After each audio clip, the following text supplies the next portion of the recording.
Avec la lumineuse Judith Cohen-Solal qu'on s'y colle. Bonjour Judith, Bonjour, vous plaît ça vous fait sourire la lumineuse. Ça commence fort. Eh bien écoutez, voilà, ça commence fort. C'est tout ce qu'on voulait, je vous en prie Judith. Voilà. Dites-nous tout, on veut tout savoir. Je suis ravie de rencontrer Lionel Abalansky qui est un acteur qui joue dans un de mes films préférés, qui a joué, qui s'appelle Train de vie. Ah bah moi aussi, c'est un de mes films préférés. Voilà, qui a donc le César du meilleur espoir masculin pour ça. Mais je trouve que, en plus, alors le mot espoir là dans ce film, c'était tellement adapté. Oui, c'était le meilleur espoir. Et je trouve que l'homme que j'ai rencontré, et dont j'entends des choses, est absolument, je dirais, pas résumé, mais il y a dans ce film-là un peu tout ce qu'on pourrait dire. C'est-à-dire que, d'ailleurs, vous dites à la fin, j'aurais voulu sauver le monde. Alors quand même, dans Train de vie, vous sauvez le monde. En tout cas, vous sauvez le monde juif. Sauver un petit monde, voilà, sauver son village. Sauver une personne, c'est sauver l'humanité. Absolument. Et puis, dans ce film, on se dit, ça y est, il a arrêté. Ça s'est arrêté, il n'y a pas eu la Shoah.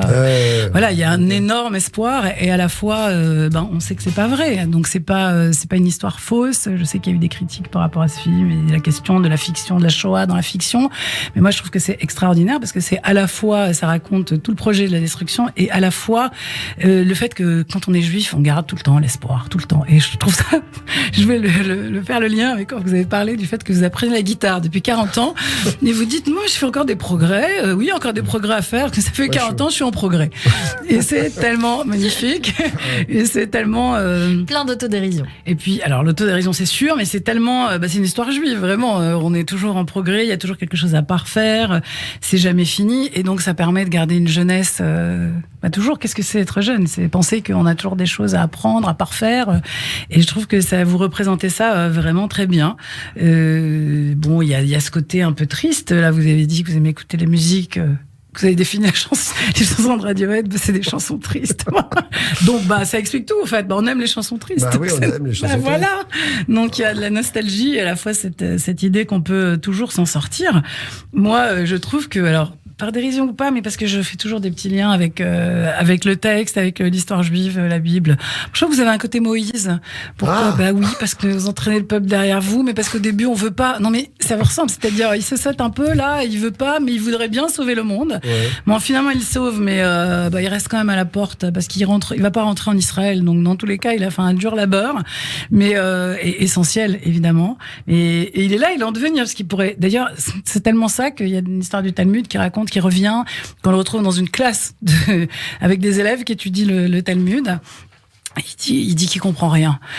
Parce qu'en fait, on est en train d'enseigner son histoire. On tient l'histoire de Moïse, et à la fois, il est là et il dit que c'est ses descendants, et à la fois ils l'ont dépassé, et il y a quelque chose comme ça là. C'est une scène de film, ça. Oui, c'est vraiment une scène de film. Et je vous vois bien jouer ça en fait. Arriver dans la classe. C'est que ce truc. Mais quoi, c'est de moi dont il parle là. Et comme vous avez ce côté assez modeste là, on dit plein de choses bien sur vous, et à la fois, regardez, on sent que vous gardez cette tendresse et cette modestie, et vous êtes en train de dire non mais c'est de moi dont il parle là, c'est moi qui fais tout ça là, qui fait tous ces films.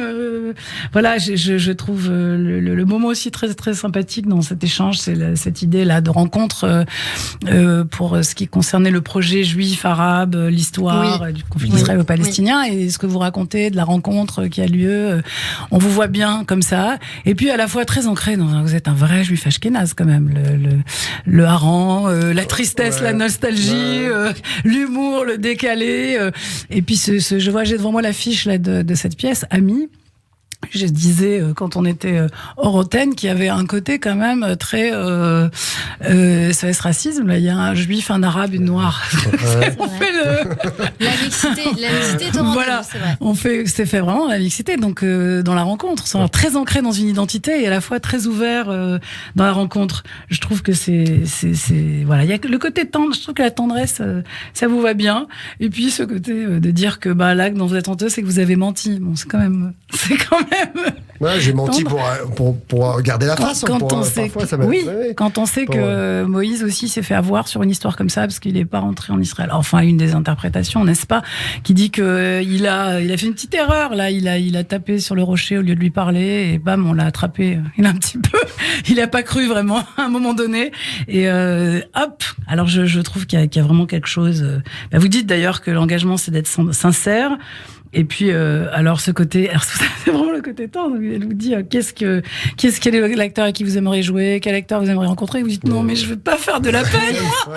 Et puis, c'est vrai. Cette volonté de pas vouloir blesser. Je vais pas leur faire de la peine. Du coup, j'ai parlé d'un acteur qui est plus là. Oui, j'ai bien compris. Une jolie pirouette. En plus, c'est vrai.